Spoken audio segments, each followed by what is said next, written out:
Hey everybody, and welcome to our Connecting Couples Through Dance webinar. She's Clara. And he's Joel. And today we're going to go over 4 strategies that will help you connect better through dance. Strategy number 1. We're going to go over the single most important mindset shift that you and your partner need so that you feel less stress and more confident on the dance floor. Strategy number 2. We're going to work on building connection between us so that we can dance more at ease and more naturally and authentically with each other. Strategy number 3. We're going to go over a method that will help you go away from learning and memorizing choreography to having fun and being more natural dancing together. Strategy number 4. We're going to work on the 5 most common mistakes that beginner dancers have and give you the solutions. So settle in and stick around if you and your spouse want to do something fun and meaningful together. Stay if you'd like to improve yourself and improve the teamwork that you have between you and your spouse. And stick around if you're interested in recharging your relationship, rebuilding that sense of curiosity, discovery in each other once again. And stay if you value your relationship enough that you want to invest in it more. So for those of you who don't know who Joel and Clara are, we'd like to tell you our story about why we are so passionate about connecting couples through dance. It all started in university where we met at the University Club, UBC Dance Club. That's right. Clara was studying occupational therapy and physiology, and I was studying biochemistry and commerce, 1.5 degrees. We're not counting. Who's counting, right? As we were studying, we were also having fun on the side, learning how to ballroom dance. And from that ballroom dancing, we started to compete together as a couple. We got so into our dancing that we actually missed my second graduation in occupational therapy. And so instead of walking on the stage and getting bonked in the head for the second time, we went to Blackpool, England to compete at the biggest international competition of the year. That's right. We were traveling all around the world by the time we graduated from university. Plus, we were winning our provincial championships, and we were looking to win the national championships soon after that. And during one of those provincial championships, we had a very, I'll say, unique or profound experience. I was going to say rude awakening, but okay. That's profound right. experience. That's right. It was very profound. Why was it profound? Well, we had won the provincial championships. We were the top dance couple at the competition, and we decided to, at the end of the competition, stick around and do some social dancing with everybody else who was there at the event. We were supposed to be on top of the world and feeling really good about ourselves at that moment, but it turns out on the dance floor, when we tried to just do a little walking around the floor, we were crushed. Yeah. From going from super high level dance sport routines to social dancing, which required us to do lead and follow around a busy dance floor, Claire and I were dumbfounded. We actually figured out that we had totally lost the skill of lead and follow. Imagine that. Provincial champions, but couldn't dance with the social dancers on the dance floor at the end of the competition. I don't know about you, Joel, but my ego was crushed. We didn't let anyone know that this was happening, by the way. But between the two of us, we were going, oh my gosh, what is going on? We don't even know how to dance. What is going on? And so over the past, gosh, I don't even want to name it, but more than 2 decades since that's happened, yes, we're that old, we have dedicated our lives to the search and the pursuit and the development of a unique form of connected, authentic, team-based approach to dancing. And we are very proud to be able to share that with all of our students and anyone else who wants to learn how to dance. That's right. We use the same approach or the same philosophy of having an authentic experience on the dance floor as a couple with our total beginners as well as our intermediate dancers, and totally all the way up to our students that have won provincial, national, North American, and even world championship titles. After all, dancing is dancing. The true essence behind dancing is the connection that we build between us. And that's what we need to create true, authentic dancing together. So if you're looking for true, authentic dancing for you and your partner, let's give it a go. Stick around and we'll show you how.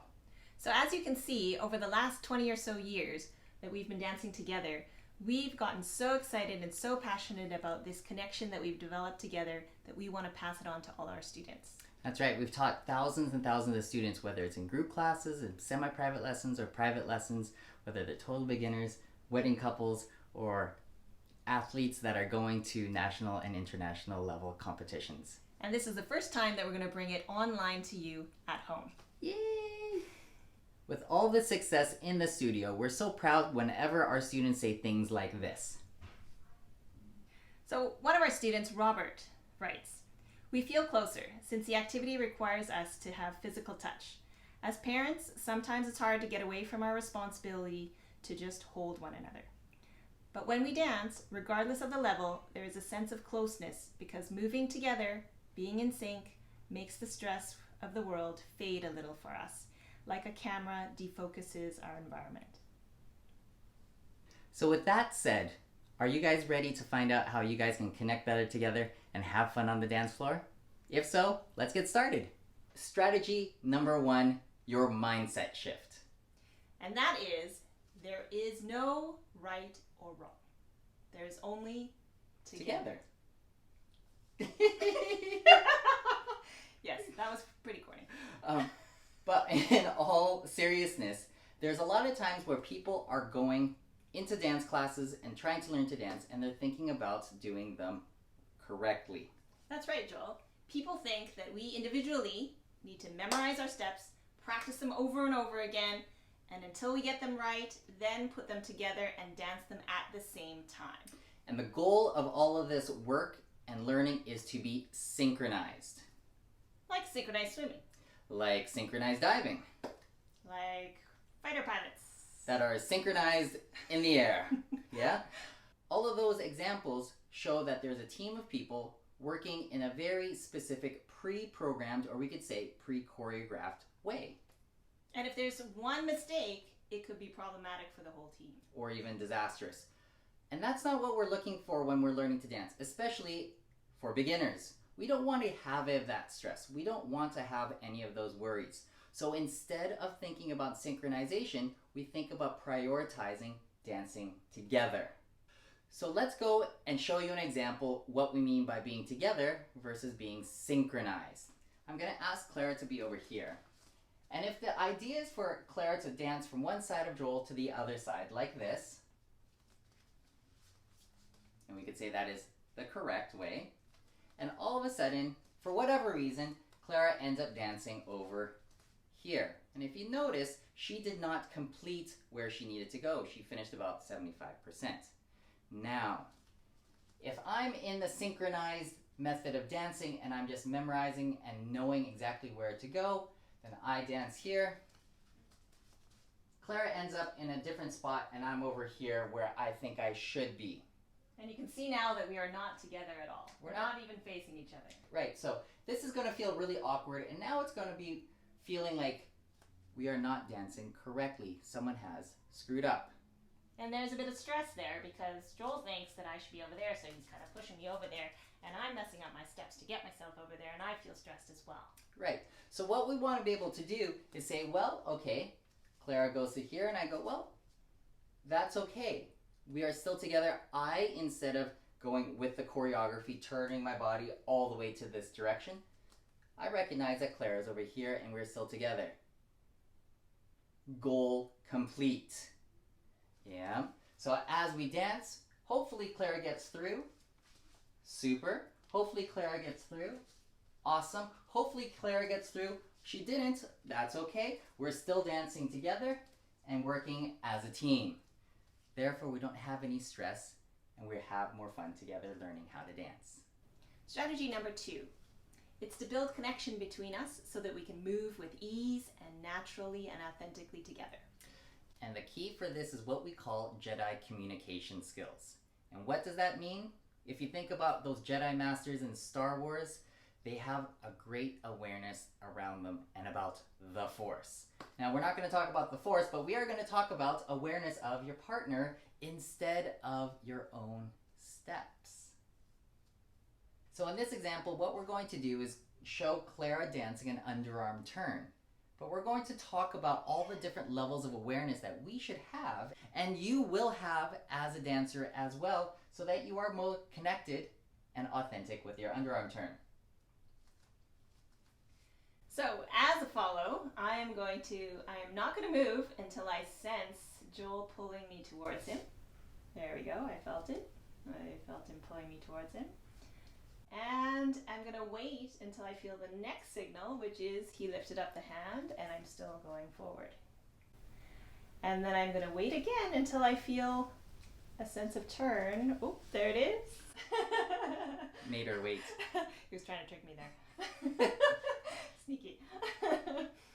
But every single movement is led by the lead. And so as follow, I have to be really aware and sensitive about what he's doing. So if we do this again, and Clara is not listening to what I am trying to communicate to her and not aware, and she just goes by memory or by choreography, this is sort of what it might look like. So I'm just going to go myself and turn at my own time, and that's what it would look like. Yeah.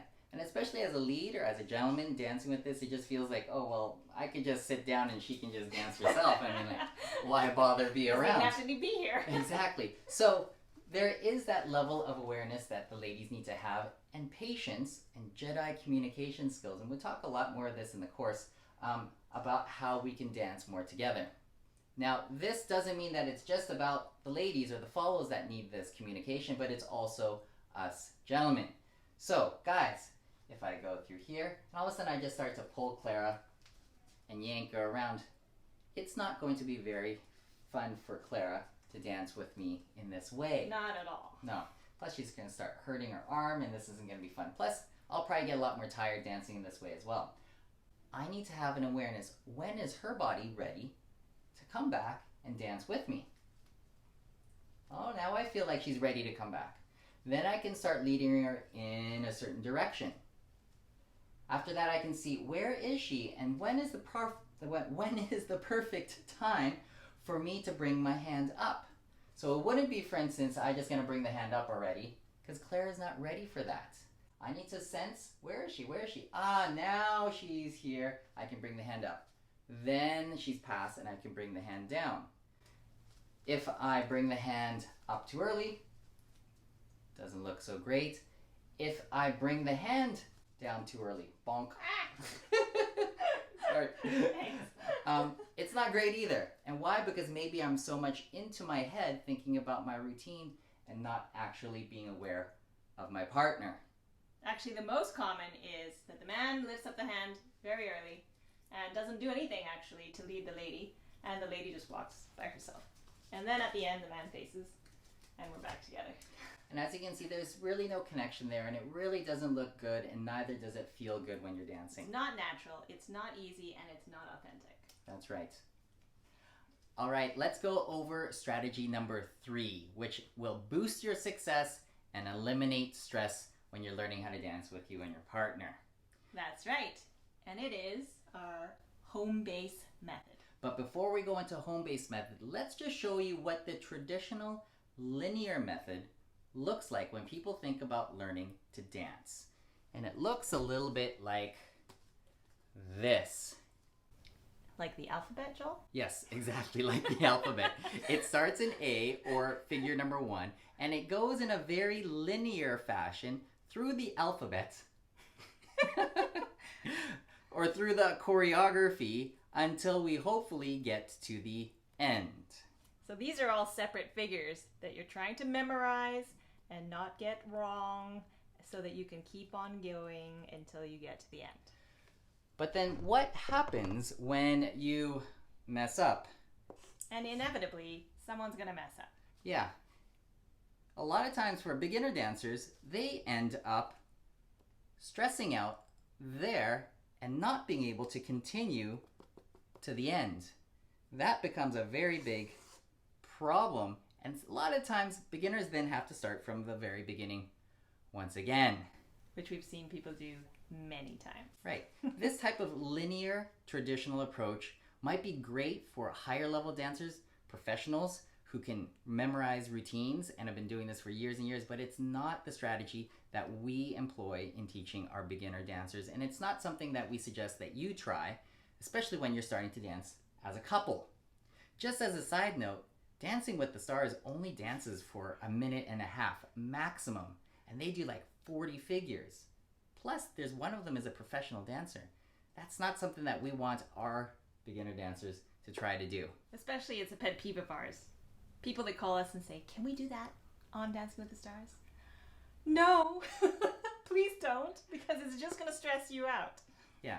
Now, what is our solution to this? Clara mentioned it before, but it is the, drum roll please. Okay, not on the paper. It's our home base method. Yeah, and as you see, we have in the middle this pattern, or what we call a home base, that you dance until you decide that you want to do something new. Possibly it could be a pass. So you go from your home base up to a pass, and if you see with the arrows, then you return back to home base after you've done that pass. After that, you can go to turns, or to a spin, or to a dip. So these are analogous to those letters, A, B, C, and D. But it's not necessarily to go in a linear fashion. We are always going to go back to home base. Yeah, this home base is what we call our safety zone. Yeah, and it is by far the easiest and most effective way to finish a full dance, not just that 1.5 minute Dancing with the Stars choreography, but you'll be able to now dance your home base and do a pass, home base and do a turn, home base, do another pass, home base, do another turn. And this is by far our best strategy for beginners to start dancing and have fun on the dance floor. So let's give you an example of what all of this would look like. Here we have a simple, basic home base pattern, and we're already starting to dance. Yeah. From here, we can go into a pass. Back to home base. And I, as a lead, can now take time to go, what would I like to do next? While I continue on autopilot, doing my home base and enjoying dancing with my partner. Then I go, oh, I think I'd like to do something a little bit different. Maybe I'm gonna do a spin. Get back together, back to home base. Maybe I go and do a pass with a turn and come back to home base. So as you can see, there's a lot of time for me as a lead to figure out what I want to do. I don't have to go through the alphabet in order and go, am I on A, am I on B, did I already do D, and is it now going to be E, or am I already supposed to be on F? That's stuff that we don't want you to have to stress about. Yes, and as long as we have our Jedi communication skills, me being aware of what is happening and sensing what Joel is leading, then I'm not expecting to go from A to Z. And also, we have the mindset that there is no right or wrong. There is no choreography that is necessary to us being able to dance together. We are already dancing together through a home base and then going off to passes or going off to turns or dips or spins. So as you're starting to see with this home base method, you can use the different figures and come back to home base and be able to fill out a full dance instead of having to remember 40 different figures just to finish off a dance. Especially when you're a beginner, you want to keep it simple. So simple is good, and that's going to create success. Strategy number 4, we are going to go through 5 different common mistakes that beginners have. So one of the biggest common mistakes that beginners have, that beginners have, is that we end up stepping on each other's toes, especially when we're going forwards and backwards. So here's a tip for you guys straight away. Leads, make sure you move your body first before moving your foot. It'll look like this. Body goes first, then we take the foot. And that simple usage of body weight moving forwards or backwards indicates and communicates to our partner that we're ready to go in that direction. Exactly. And if I have the sensitivity and awareness of feeling when that body is coming forward, I react to it and then take a step. So the second most Yeah, the second most. I don't know if it's the most, but another problem that beginner dancers have is, It's getting their hands all tangled up. yeah, just like our mouths get all tangled up once in a while. Actually, very often.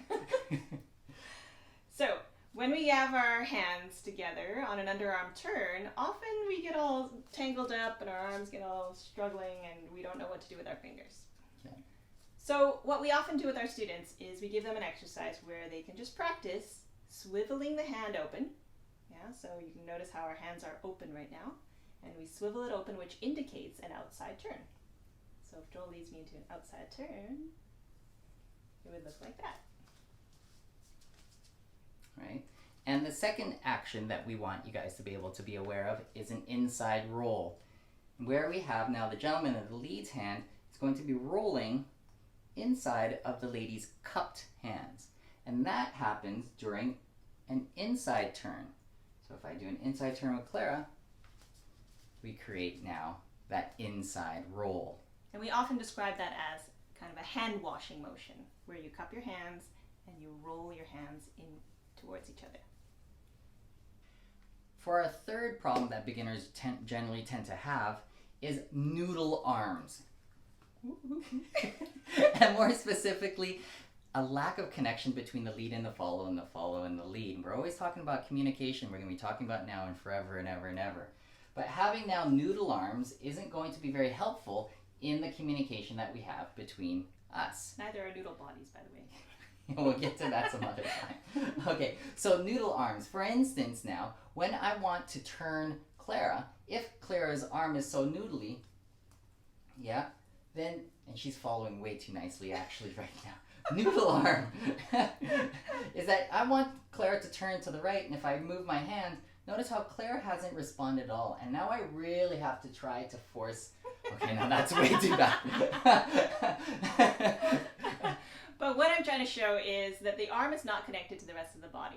So if my arm is connected to the body, I should respond. If the arm goes that way, my belly button also goes that way. Yeah, and it feels really good as a lead because now I get direct confirmation that what I'm trying to lead is actually happening with my follow. Aha! Nice! It's like having a sports car with very tuned suspension versus an old station wagon where it has a lumpy station wagon suspension and the steering is really wobbly. So ladies, remember to connect your arm to the rest of your body so that you can respond accordingly. All right, number 4. People don't want to look and feel robotic when they're dancing. We totally understand this. But one thing that we want you to understand is that dancing, especially as a partnership and in a couple, is that it's just about walking. So if we walk, and we get comfortable walking together versus I am a robot. So many of our students come in and say, we feel so stiff. And then I often say, well, how about you just walk it? And it makes a miraculous difference. Yeah. So if ever you feel like you're a little bit more robotic with your dancing, just walk around the room a little bit. Try to get a sense and awareness of how you walk. And then whether you're walking forwards or backwards or even sideways, which I know we don't do in regular life, but give it a go. And I bet you that when you do it by yourself, you're not so robotic. And try to now bring that same naturalness when you're dancing with your partner. So now we're just walking, whether you're walking forwards or backwards. And we're thinking, yeah, I'm just walking. I don't have to try to force anything and make it fake. And one more thing, if you're using the home-based method, then you don't have to be stressed and thinking and memorizing all your steps, and that will naturally get you less robotic.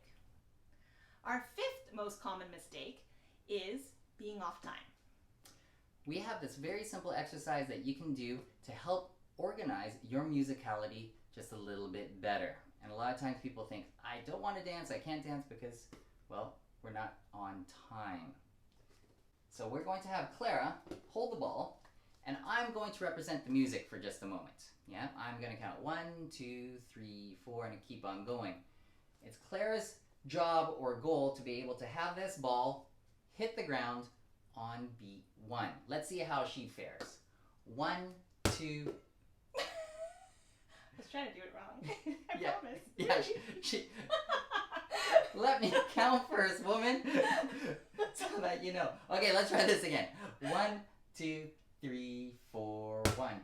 Oh, Yeah, see, close. I was trying to do it right then. Close. Okay, we're much better. Yeah. So if now Clara has a anticipatory mindset with the music, then she can plan for how long it takes for the ball to hit the ground, just like she can plan how long does it take for her feet to hit the ground to be on time with the music. So again, we're looking to have an anticipation of the beat and not a reaction. If Clara just shows a reaction to the beat, 1, 2, 3, 4, 1, 2.